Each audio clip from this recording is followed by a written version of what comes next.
So today I'm just going to be doing a quick overview of how to use masking fluid. This is something that can be your best friend when painting, especially if you're trying to protect some highlights in your painting. There's a lot of brands, but personally I like just using Winston & Newton. That's my favorite one. I like to get the colorless one because I've had some incidents in the past where the color actually stained the paper, so I try to avoid those. I just have an applicator like this. You can just pour it directly in here. It has a little fine tip on here, so you can just put it out without having to ruin a brush, or you can use a brush. Depends on what I'm doing, whether I want to use a brush or not. In this case, since I'm just doing some quick little highlights here, I'm not too concerned about everything being super precise right now. And it is not going to come out, so if it doesn't want to come out, this actually has a little thing where you can see if you got a clog in it, which does happen with masking fluid. We're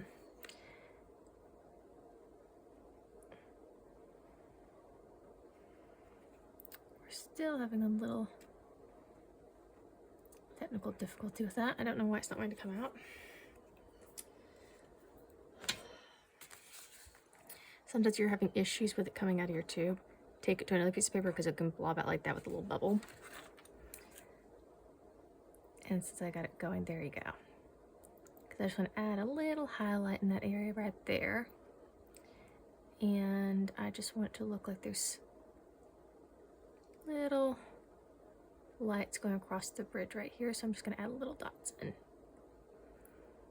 And these are just kind of not precise sizing because just like with regular lights, there's going to be variations.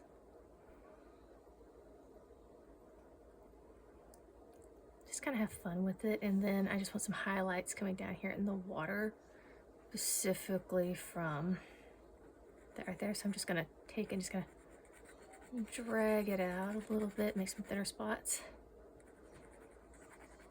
Because the water is going to be quite dark in here because I want this to have almost like a glowing effect.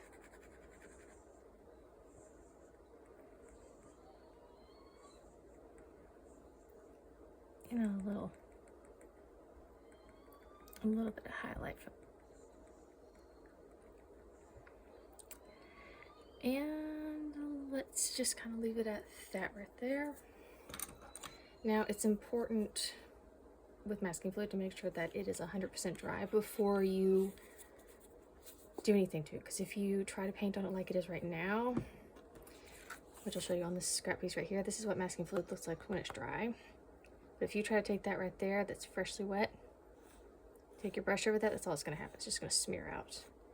And it's going to not end up protecting the paper like you want it to. It's just going to be a mess.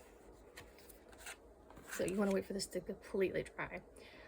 The thicker that your masking fluid is, like in these little dots right here, it will take a little longer to dry. And it's also dependent upon the weather. If it's extremely humid, it's going to take longer. So just be patient with it. Don't mess with it until it's absolutely dry. And that's pretty much it for right now.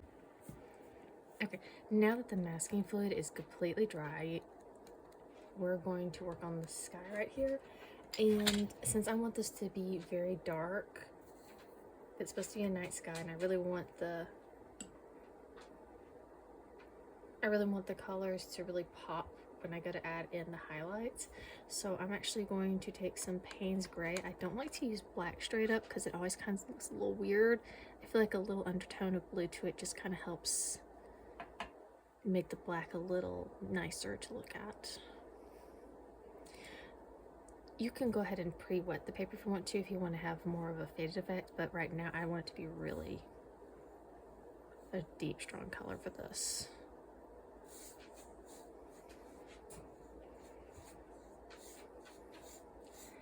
And since this is cold press paper, I can actually make a little rough edges like that if I wanted to.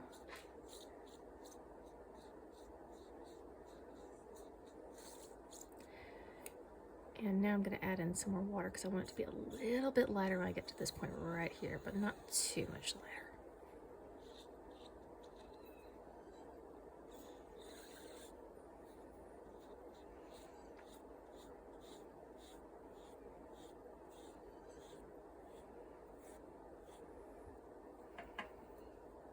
Just want to be a little darker.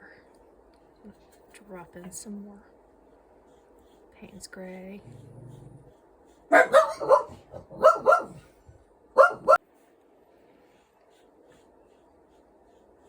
when this dries, I'm probably going to add in a little more Payne's Gray over the top. I just really want it to be really dark up on the top.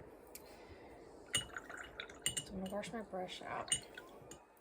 And for this next part here, I'm actually going to be lifting some color out. So I'm just going to brush to just have, because I want that highlight to be right there. So I'm just going to pull it out right there. And I'm taking the excess and wiping it off. So I'm just lifting some of the pigment back out right here. And I'm going to do the same thing in these areas in a minute once I paint didn't get between those sides very well. So I'm just going to, quick do it. Sometimes it happens with masking fluid. Things don't want to necessarily get in between some of the smaller spots like that. So you have to go back sometimes occasionally. So I'm going to add in a little bit more here before I start to pull it out because I need that darker effect around it. So the key to this technique is being able to play the shadows and the highlights to create the optical illusion that something is glowing. And never be afraid to use a lot of intense color. I really think a lot of times people don't put enough pigment on to really make it pop, and that's something that can really hurt your paintings if you just use a really weak amount of paint. So once again, my brush is clean, and I'm just going to lift some of that color back out. Just in those areas right there.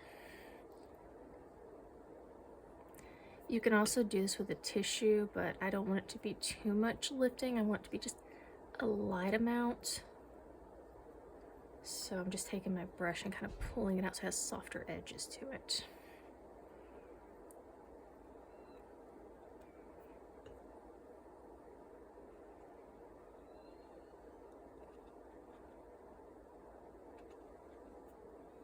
And that's what you kind of want, that nice kind of soft glowing effect that looks right there. Now we're going to leave that alone and we're going to let that section completely dry. Now down here I'm going to come to the water. For the water, I'm going to be doing this different because we actually are going to have some highlights here, because I'm going to do this one right here red. This one's going to be blue.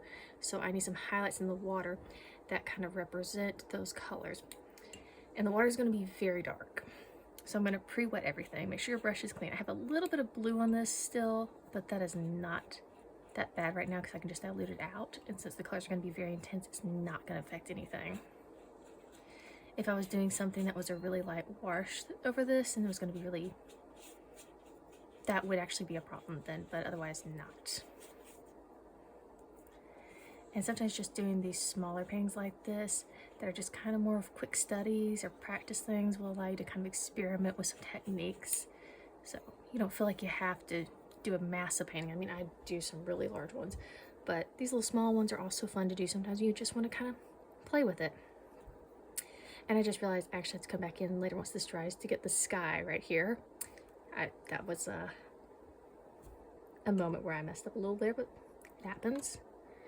So for this one, the color is going to be a little different. I'm going to use Payne's Gray, and then I'm going to add in some Prussian Blue because I want it to be a little more blue and a little less kind of grayish like what we have here. But I also want it very, very dark. So we're going to add it in right here. And I'm just going to let it kind of bleed. And at this point, I want it really soft edges. Because you need those transition colors when you're trying to create the effect of something kind of glowing in the water. Just kind of let things happen a little more organic sometimes will give you a better effect than trying to control everything. And that's one thing that's really nice about watercolor.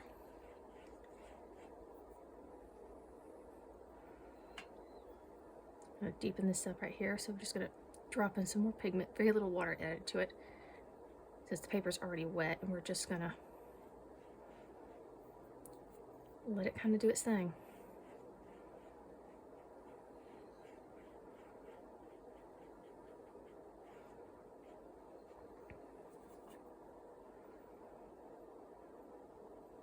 And never be afraid to just drop the color and just kind of let it do its thing sometimes. It's one thing about watercolor, you can just let the colors kind of organically do their own thing sometimes, and it'll be perfectly fine. Now I'm going to switch out brushes because I don't want to risk any of the blue pigment being left in that brush, to a slightly smaller round brush. And the brushes that you use are going to be more personal preference. I just really like round brushes because they have the fine tip on them, and you can also splay them out to give it a little more of a wider effect if you needed. So I'm just going to take this red and I'm just going to drop it in. I'm not going to necessarily blend it in next to the blue, but I'm just going to let it naturally blend in on its own. That's one of the reasons why I want everything so watery.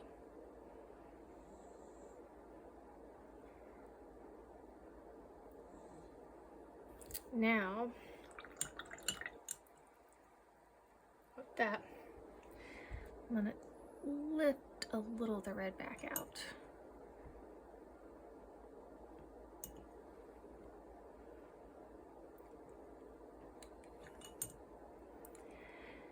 And I've actually changed my mind. I think I want to do that one yellow. So for that, I'm just going to go put in directly because it's already pre-wetted paper. So just let it do its thing. Just going to put the yellow in directly. Don't blend the yellow too much because with this, it will actually turn kind of greenish. So you just kind of have to let it do its own thing a little bit and just ignore it. Just see how that kind of feathers out? That's really what you want when you're trying to create an illusion of something glowing. And one thing you can also do while the paper is still wet is you can actually tilt it to let it help kind of feather it out a little better on some sides.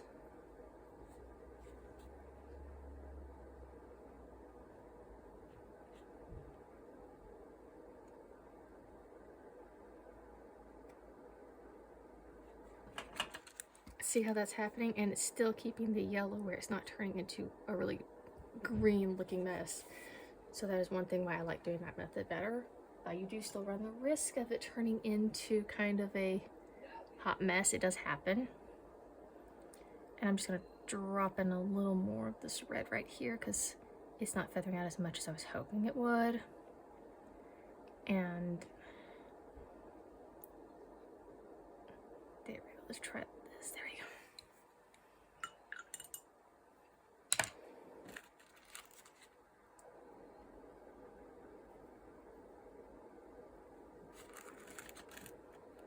Okay, now for this, we're just gonna let it dry for right now. I'm not gonna mess with anything else, although I actually lied. I am actually gonna lift out a little bit of that blue in these areas right here. I have a little bit of a highlight going on because I do want to have a little bit of a feathering effect here.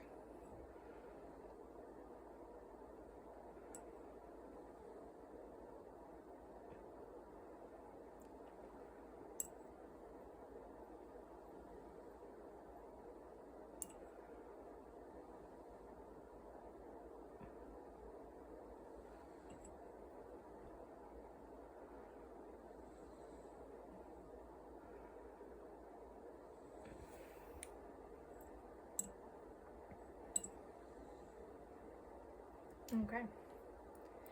Now, before I can go do anything else, I have to let this completely dry because right now this is the only dry section dividing these two parts from one another. If I go ahead and start in this right here, you're going to have the color bleeding from both sides here, and it will be a mess. And sometimes you can take a tissue or something and blot it back out if you're fast enough, but sometimes the pigment will already get into the paper, and it just is better just to wait and let it dry. Okay, now that this is completely dry to the touch, you can see, now to make sure the paper is completely dry to touch, nothing is coming off, so I'm not going to have any bleed out right here where I need to actually add in the sky color. Not the first time. You'll sometimes be painting things and realize that you totally missed a section, but it happens. And for this, I'm just using some Payne's Gray, which may be a little darker than I meant to have it, which is really easy to do.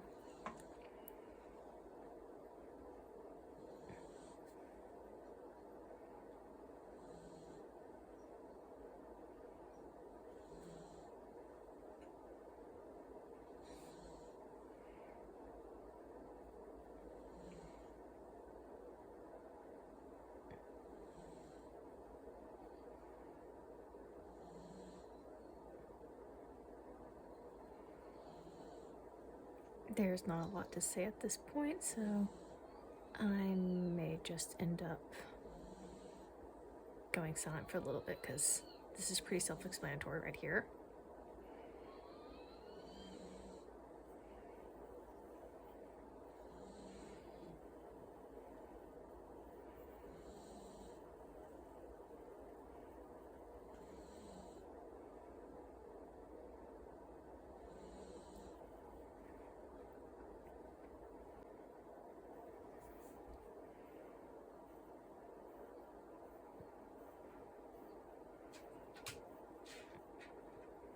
And I'm just going to come in with a light wash first because I like to build up colors.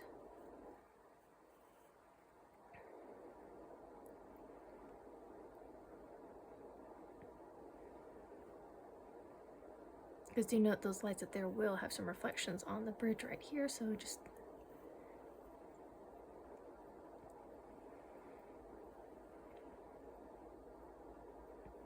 and one important thing about watercolor is once you go in with a really dark color, you can't get the white of the paper back or the highlights that you're after, so it's better to start off lighter sometimes and then work your way up. And that's a little bit of pigment right that didn't completely dissolve. That happens sometimes where that will do it, because I actually have my palette where it's not in the tube, it's actually in little tiny pans that I use so I can take it out with me in the field.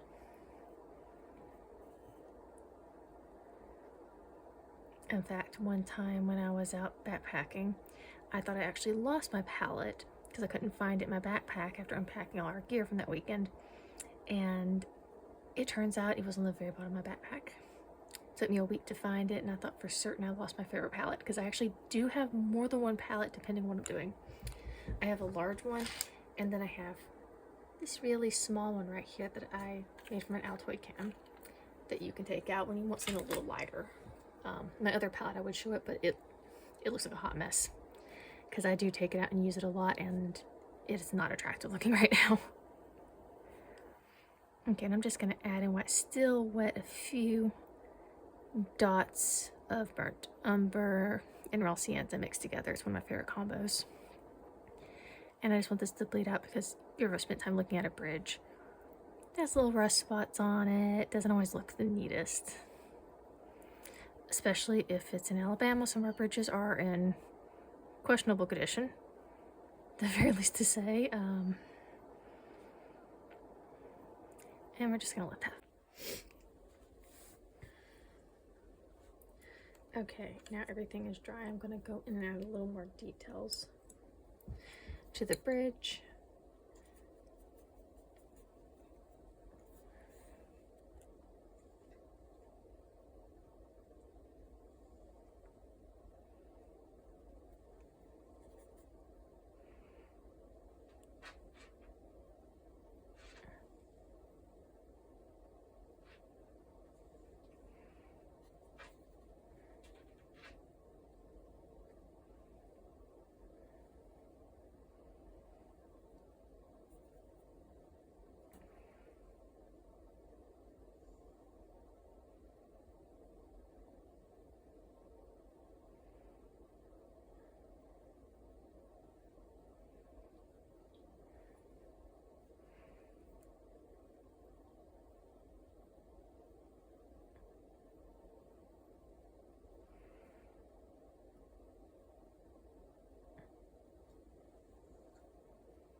The real focal point here is going to be the lights and the water. The bridge is just kind of a background piece, so I'm not as concerned about doing that with a lot of detail.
And a few little representations of bricks under there.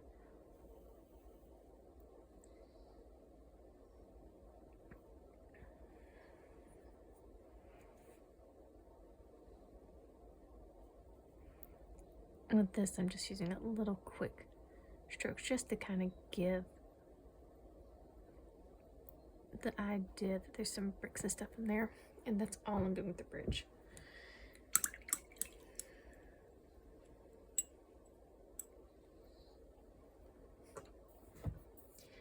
Now for this part, make sure your hands are clean, obviously, and your paper is dry. So I'm just gonna remove the masking fluid.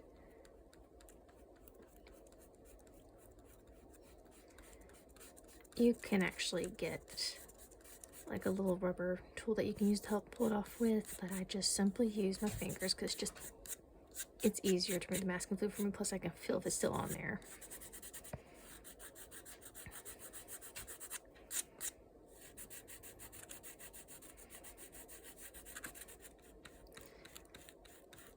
And you do have to use a bit of pressure on this, and make sure if you're working with the area that has really intense color to check every once in a while, make sure that you're not accidentally getting a buildup that will transfer into other parts of the paper. I've had that happen before,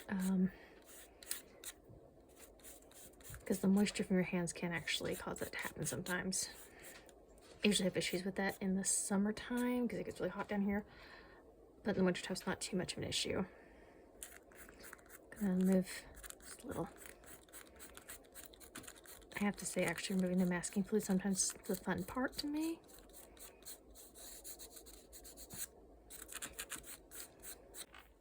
Okay, my camera actually cut off when I was doing this last part, but all I did was take this product right here, which is one of my favorite ones to use. Use dead last, and make sure when you're using this to clean your brush out really well and not mix it up with your water you're going to use again later, because the glitter will get in everything.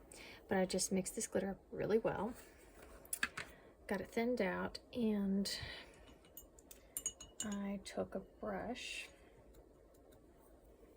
like this one right here and just flicked the edges, just like flicked it on there to cause that effect to happen. Yeah, my camera cut off at that point, unfortunately, but since I already have this glitter mixed up, I think I'm going to use that for my signature. And I think in this case I'm probably going to use this one right here.